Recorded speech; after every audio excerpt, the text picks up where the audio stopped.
Good morning, strangers. It's Tuesday, June 1st, 2028, and we need to talk about trust issues. But first, my punishment. For those who don't know, I made 2 videos that were past the 7-minute time limit. The first prompted the rule to be created, and the second broke the newly created rule. Anyway, here's what I actually have scripted. As you know, we live surrounded by computers. There are ways to avoid them, but there is also a computer that I carry in my pocket with more processing power than what was used to get man on the moon. In fact, if you were to tell anyone who didn't have a computer in the 80s and 90s that they were going to be computers in pockets within their lifetime, they'd probably think you were crazy. Now, I recently ran across an app that allows you to make points towards gift cards by simply allowing them to keep an eye on your phone's signal. That's all they want. They even specifically state that the only requirement is that your phone stays connected to the internet and they will never access anything else. Now I would get extra points for each person who registered with the app. So never wanting to miss out on a chance to get some additional money, decided to send this out to everyone I thought would want to be on that.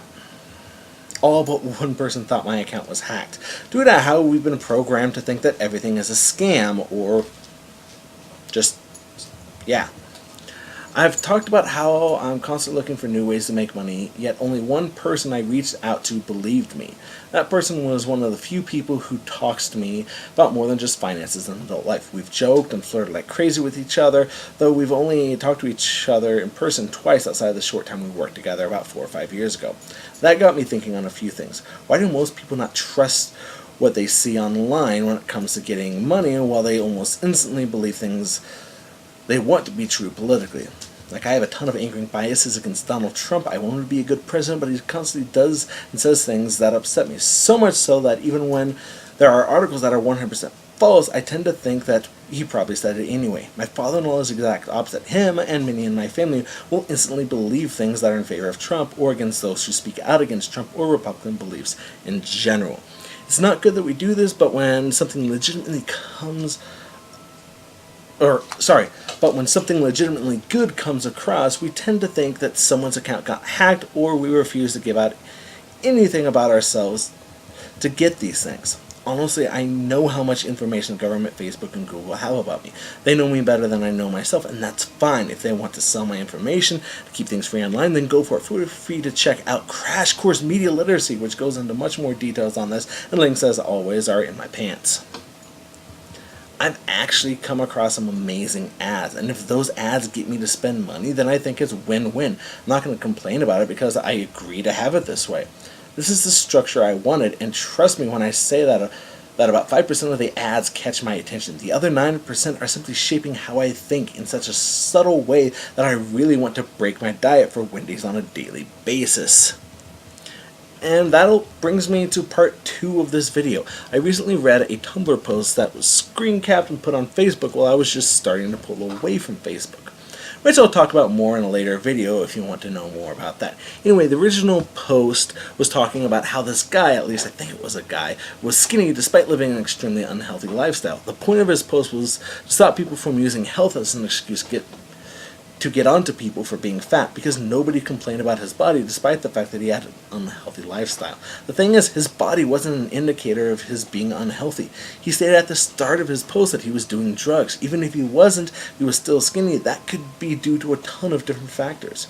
I went further into that in my post, but essentially fat is unhealthy. As you can tell, I'm fat. I have felt my heart and lungs struggle to work as hard as I need them to work. I felt like I was one large combo meal away from death, and if I see that someone close to me is showing the same signs as I was, I asked them to take a walk with me. It wouldn't have to be a long walk, and I wouldn't talk about body weight or health. We would just walk and talk about fun subjects to keep our minds off of the fact that we were moving. Why? Because we need to. Each person out there needs to work on their health without actually worrying about it. The stress from worrying can actually make things worse in certain people, so I'm not even going to try to bring it up while we walk. I want to better myself, and I want to help others. I'm tired of seeing how unhealthy people tend to be, and I don't want my daughter to think that she can be unhealthy and still be happy. I hate myself for letting things get this bad. 5 years ago, I was 215 pounds, and I looked super healthy and happy, and I want that again. I can get there. I'm so proud of my daughter for choosing healthy foods and being as active as she is. Trust me, I could play her favorite show all day and she would want to play with her toys or go outside instead of sitting and watching TV. She inspires me to do the same. 3 years old, and she not only acts healthier than most of her cousins, she also looks healthier than them. My tiny little princess. Okay, so at this point, that's everything I have scripted. But I want to talk about what's going on screen right now. At this point, I'm just wanting to power through it. The texture is actually the worst part.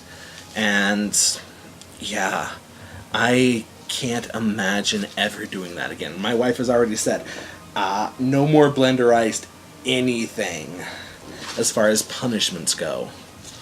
So yeah, it was not fun at all, and I'm like, she saw how much I was struggling, and yeah, you can tell right there. Yeah, she's actually the person who put that bottle there. That was some Mountain Dew Baja Blast. That was, yeah. Oh, okay. Now, yeah, I think that's the last bite. Nope, nope, nope, just a little bit left, and yep. Okay, that was terrible and disgusting, but my punishment is complete, and I don't have much else to do for editing. Anyway, thanks for listening to both parts of my video. We'll all see Patrick tomorrow, and I'll see you guys next week. DFTBA.